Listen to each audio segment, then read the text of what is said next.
যেটা স্টার্ট করবো এখন সেটা হচ্ছে আমাদের সাবস্টিটিউশন রিয়াকশন, মানে যাকে আমরা বাংলাতে প্রতিস্থাপন বলে থাকি। তো প্রতিস্থাপন নর্মালি তিন রকম ভাগ, তিনটেই বলছি নাহলে। আচ্ছা, একটা হলো ইলেকট্রোফিলিক সাবস্টিটিউশন, একটা হচ্ছে নিউক্লিওফিলিক সাবস্টিটিউশন, আর একটা হচ্ছে ফ্রি রেডিক্যাল সাবস্টিটিউশন। ঠিক আছে? আচ্ছা, তো এই তিনটেকে নিয়ে আলোচনা করতে হবে। তো প্রথমে একটু সাবস্টিটিউশন রিয়াকশনটা বোঝার চেষ্টা করি। তো এটা আমি বলেছিলাম যে পুরনো একটা কোম্পানি ধরবে, সেই কোম্পানিতে ধরে নাও কোনো একজন বয়স্ক লোক অনেকদিন ধরে কাজ করছে, আর সে আর বেশি কাজ করতে পারছে না। তাহলে কি করবে? তুমি তাকে বের করবে, তার পরিবর্তে নতুন কাউকে আনার চেষ্টা করবে যেন তোমার কাজটা খুব ভালোভাবে তাড়াতাড়ি করে হতে পারে। তো সেক্ষেত্রে পুরনো লোকটাকে বের করতে হবে আর নতুন লোকটাকে আনতে হবে ওই একই জায়গাতে। তো রিপ্লেসমেন্ট এই ওয়ার্ডটা আমরা এখানে ব্যবহার করি বেশি। তো ঠিক একই রকমভাবেই আমি একটা উদাহরণ নিচ্ছি, CH3Cl, আর এইখানে আমি কোনো একজনকে আনবো, ধরে নিচ্ছি এ নামে কোনো একটা গ্রুপকে আমি আনতে চাইছি। কি জিনিস সেটা আমি পরে বলছি। তাহলে এক্ষেত্রে এই যেটা Cl সেটা হচ্ছে আমাদের লিভিং গ্রুপ, একে আমরা লিভিং গ্রুপ বলছি। যে পুরনো লোকটা যে অনেকদিন ধরে কাজ করছে তাকে যেহেতু আমরা বের করবো, তাকে আমরা বলছি লিভিং গ্রুপ। আর তার পরিবর্তে নতুন একজন এসে অ্যাড হচ্ছে। তো এইরকম হলে আমাদের জিনিসটা কেমন হবে, তৈরি হবে CH3A আর একটা Cl মাইনাস। তাহলে এটা লিভিং গ্রুপ, আর এটাকে আমরা এক্ষেত্রে বলছি নিউক্লিওফাইল, কখনো আবার সেটাকে আমরা ইলেকট্রোফাইলও বলতে পারি। ঠিক আছে? তো আলটিমেট সাবস্টিটিউশন প্রসেসটা হচ্ছে এইরকম, যেখানে পুরনো একটা গ্রুপ বেরিয়ে যাবে, নতুন একটা গ্রুপ ওর জায়গায় এসে অ্যাড হবে। এটা বোঝা গেছে?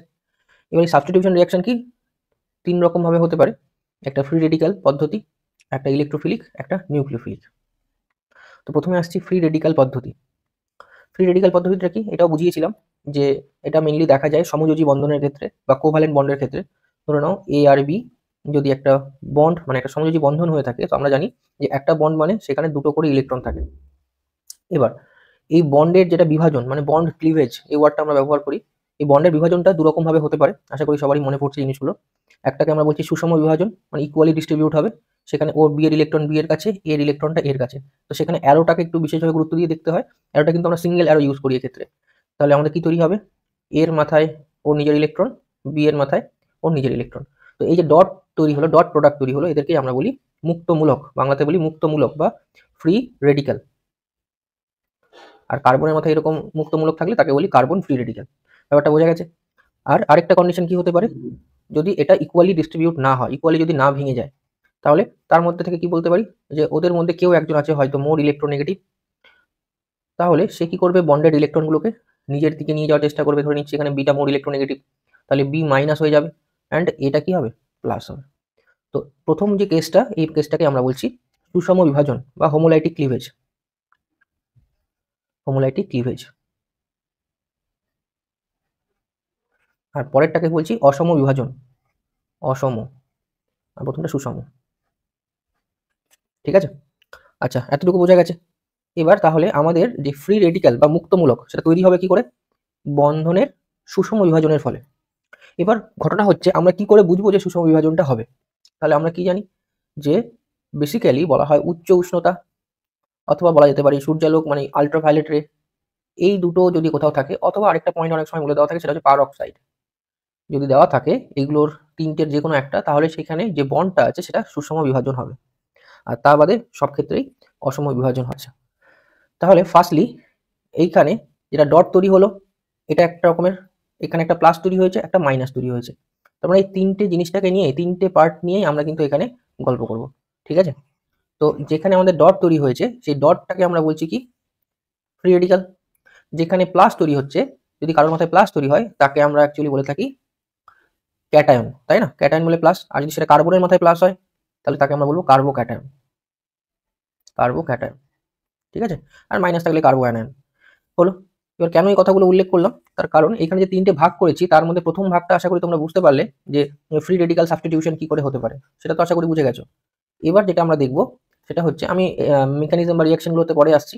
এবার আমি দেখব ইলেকট্রোফিলিক সাবস্টিটিউশন আর নিউক্লিওফিলিক। তো এখানে ইলেকট্রোফাইল আর নিউক্লিওফাইল ব্যাপারটা বুঝতে হবে। তাহলে ইলেকট্রোফিলিক, ইলেকট্রোফিলিক বানানের দিকে বা লেখার দিকে যেও না, জিনিসটা বোঝার চেষ্টা করো। আর একটা নিউক্লিওফিলিক। ঠিক আছে? ইলেকট্রোফিলিক মানে আমরা দেখো নামের মধ্যে আছে ইলেকট্রো, বা এখানে আমরা এই কথাটা এসছে ইলেকট্রোফাইল থেকে, এই কথাটা আমরা বলি কোথা থেকে এসছে, ইলেকট্রোফাইল, ইলেকট্রোফিলিক কথাটা এসছে ইলেকট্রোফাইল থেকে। আর ইলেকট্রোফাইল মানে আমরা বলেছিলাম যে ইলেকট্রোফাইল হচ্ছে তারাই যারা ইলেকট্রনকে পছন্দ করে, ইলেকট্রনকে ভালোবাসে। ইলেকট্রনের তাহলে চার্জ কি, আমরা জানি ইলেকট্রনের চার্জ হচ্ছে নেগেটিভ, তার মানে যে ইলেকট্রোফাইল হবে তাকে কি হতে হবে, পজিটিভলি চার্জ হতে হবে, পজিটিভলি চার্জ। তাহলে ইলেকট্রোফাইল হতে গেলে আমরা বুঝে নিলাম পজিটিভলি চার্জ। এবার কারোর কাছে যদি পজিটিভ চার্জ থাকে তার মানেটা কি, ধরুন সোডিয়াম থেকে সোডিয়াম প্লাস, একই উদাহরণ নিচ্ছি বারবার করে, তার মানেটা কি ওর কাছে কিন্তু একটা ইলেকট্রন ঘাটতি থেকে গেছে। আমরা এতটুকু বলতে পারি যারা ইলেকট্রোফাইল হবে তারা ইলেকট্রন কি হবে, ইলেকট্রন ডেফিসিয়েন্ট হবে, মানে ইলেকট্রন তাদের কাছে ঘাটতি থাকতে হবে, ইলেকট্রন কম থাকতে হবে। বোঝা যাচ্ছে এতটুকু, ইলেকট্রন ডেফিসিয়েন্ট। দেখো ইলেকট্রোফাইল থেকে চিনতে পারবো যে হয় তার কাছে প্লাস চার্জ থাকতে পারে, ঠিক আছে, অথবা তার কাছে ইলেকট্রন ঘাটতি থাকতে পারে। তো এই ইলেকট্রোফাইল বিভিন্ন রকমের হয়, ক্যাটায়নিক হয়, নিউট্রাল হয়, ঠিক আছে। তো সেটা পরে আমরা দেখছি। আচ্ছা একটা করে উদাহরণ দিয়ে দিই তাহলে বুঝতে পারবে। তাহলে ইলেকট্রোফাইলের যদি একটা এক্সাম্পল দিই, ইলেকট্রোফাইল, ইলেকট্রোফাইল তাহলে আমরা বললাম দু রকমের হতে পারে, একটা কি ক্যাটায়নিক হতে পারে, তাই তো, আর একটা কি হতে পারে, নিউট্রাল হতে পারে। ক্যাটায়নিক যেমন কি হতে পারে, ক্যাটায়নিক মানে যে কোনো পজিটিভলি চার্জ, যেমন ধরে নাও CH3+, এটা একটা ইলেকট্রোফাইল হতে পারে, ঠিক আছে, বা যে কোনো পজিটিভ কন্টেনিং জিনিসগুলো হতে পারে। আর নিউট্রাল হতে গেলে যেমন একটা আমরা বলি BF3, ঠিক আছে। এখানে খেয়াল করে দেখো বোরন যে আছে, বোরনকে যদি মাঝখানে রাখি, এটা তো অ্যাকচুয়ালি sp2 হাইব্রিডাইজ মানে প্ল্যানার হবে। তার মানে দেখো এর কাছে টোটাল বোরনের কাছে ইলেকট্রন কটা আছে, 6টা, 1 2 3 4 5 6, যেহেতু সমযোজী 6টা আছে। তার মানে আমরা কি জানি 8টা হতে হয়, অক্টেট রুল সবাই ফলো করে, তো দুটো ইলেকট্রনের ঘাটতি আছে, তাই না। তার মানে এটাও কি ইলেকট্রন ডেফিসিয়েন্ট হচ্ছে। তার মানে আমরা এটা বলতে পারি যে BF3 যদিও এর মাথায় কোনো প্লাস চার্জ নেই তবুও এটা কি হতে পারে, ইলেকট্রোফাইল হতে পারে। বুঝে গেল। আর CH3 তে তো ইলেকট্রোফাইল হবেই, একেতে প্লাস চার্জ আছে, তার উপরে কার্বনে তুমি হাতগুলো আঁকিয়ে দেখো যে ওর কাছে কিন্তু 8টা ইলেকট্রন হচ্ছে না, ওর কাছেও 6টা ইলেকট্রন হচ্ছে। তো দেখো ইলেকট্রোফাইল কি কনসেপ্টটা ক্লিয়ার হলো। নেক্সট আসছে নিউক্লিওফাইল। নিউক্লিওফাইল আমরা বলেছিলাম যে নিউক্লিওফাইল মানে যারা নিউক্লিয়াসকে ভালোবাসে। নিউক্লিয়াসে কোন চার্জ থাকে বলো, নিউক্লিয়াসে আমরা সবাই জানি পজিটিভ চার্জ থাকে। তার মানে আমরা সেই ছোটবেলার যদি ছবিটা আঁকাতে চাই এরকম ব্যাপারটা, এটাকে আমরা বলতাম নিউক্লিয়াস। তো এই নিউক্লিয়াসে যেহেতু পজিটিভ চার্জ থাকে তার মানে যে নিউক্লিওফাইল হবে সে পজিটিভকে পছন্দ করে এরকম, তার মানে নিজে কি হবে, নিজে হবে নেগেটিভ। তার নিউক্লিওফাইল হতে গেলে নেগেটিভলি চার্জ হতে হবে। এবার নেগেটিভ, কারোর মাথায় নেগেটিভ আছে মানে এটা কি, সে ইলেকট্রন রিচ, তাই না, ইলেকট্রন রিচ। এবার সবসময় যে নেগেটিভ থাকলে ইলেকট্রন রিচ হবে সেটা না, ইলেকট্রন ছাড়াও মানে নেগেটিভ চার্জ ছাড়াও আরেকটা কি হতে পারে, সেটা হচ্ছে লোন পেয়ার।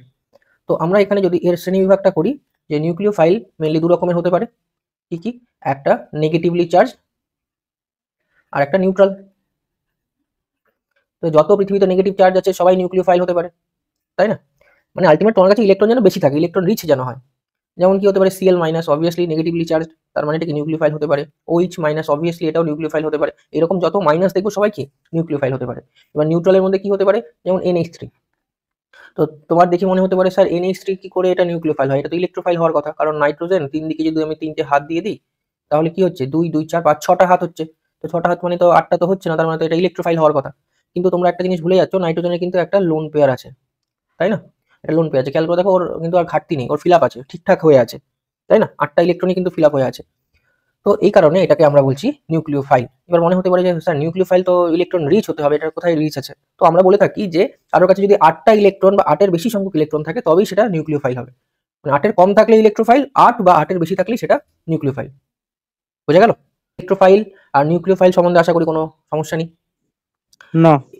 এবার বললাম সাবস্টিটিউশন রিঅ্যাকশন 3 রকমের হতে পারে, কি কি, একটা ইলেকট্রোফিলিক হতে পারে substitution reaction, nucleophilic substitution reaction, আর একটা ফ্রি রেডিক্যাল সাবস্টিটিউশন রিঅ্যাকশন।